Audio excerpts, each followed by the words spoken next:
Hi, Redeemer. Um, Today I want to talk about the question of how does the church pursue justice in the world.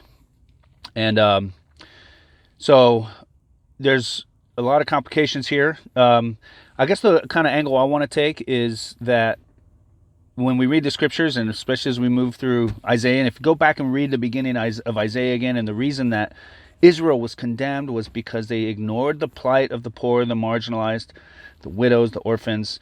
And so we have this biblical, kind of inarguable position that sin has entered the world. And because of that, people who are in the margins of society, and in that times it was similar to these times. It's women who are unsupported. So think of widows and single moms, and um, and then you have orphans, kids without parents or even broken families, and you had immigrants back then, sojourners, minorities. These groups of people exist in the world in all societies, and because of sin being in the world, there ends up being unfair treatment and marginalization and oppression. And it's just an undeniable biblical truth. Now, what then shall we do? Well, I think we enter those spaces with mercy, with love, with generosity, with care, with sacrifice. Part of the challenge here is that these things can become politicized and polarized, and I understand for why it can happen, because there are opportunities to consider how our systems uh, contribute to oppression. And I think it's a valid conversation to have and to enter into that. But I would just say, just be careful. These things are complicated. There's usually nuance between positions, and particularly within the church. I just want to continue to urge us to be generous with our spirits, to be gracious and loving toward one another, grant each other the benefit of the doubt.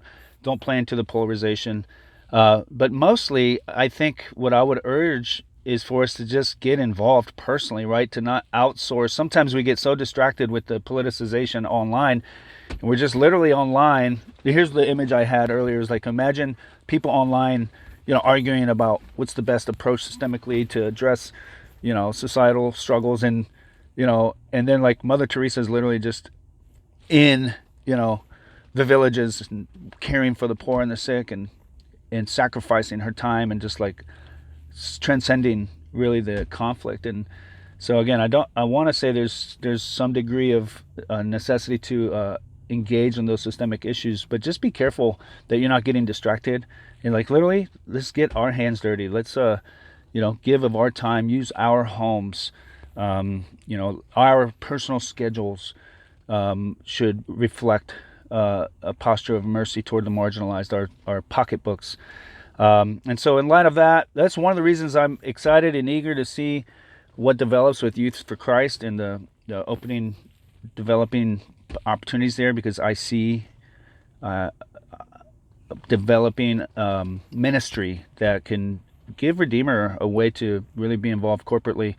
But many of you doing that in different ways in your own personal lives. And that's the other thing. I just want to encourage us to just, gosh, you just don't know what people are doing with their lives. And you just don't know. Like, there's just so much judgment going on out there, and from every side and just, gosh, just, just be nice. Um, but if you're looking for places to get involved, now there are places. Let me plug one thing here. One of our good friends, Bart Woods, one of my friends, and he's been a friend of Redeemer's for a while, um, is opening a think of it like a after school program for like Boys and Girls Club, but it's explicit gospel centered, and they're giving kids a place to be after school, and they're preaching the gospel to them and teaching them life skills. It's called the Kingdom Community Center. You can find that online, and it is in the Mountain View neighborhood across from Bridgehaven. They're just finishing up on a facility down there, and that's one example of a place where you could get involved, build relationships, mentor kids, and then through that, tons of opportunities can open up for your calendar to be disrupted. So anyway, an area of growth for me for sure, and for the church. So yes, we can be involved.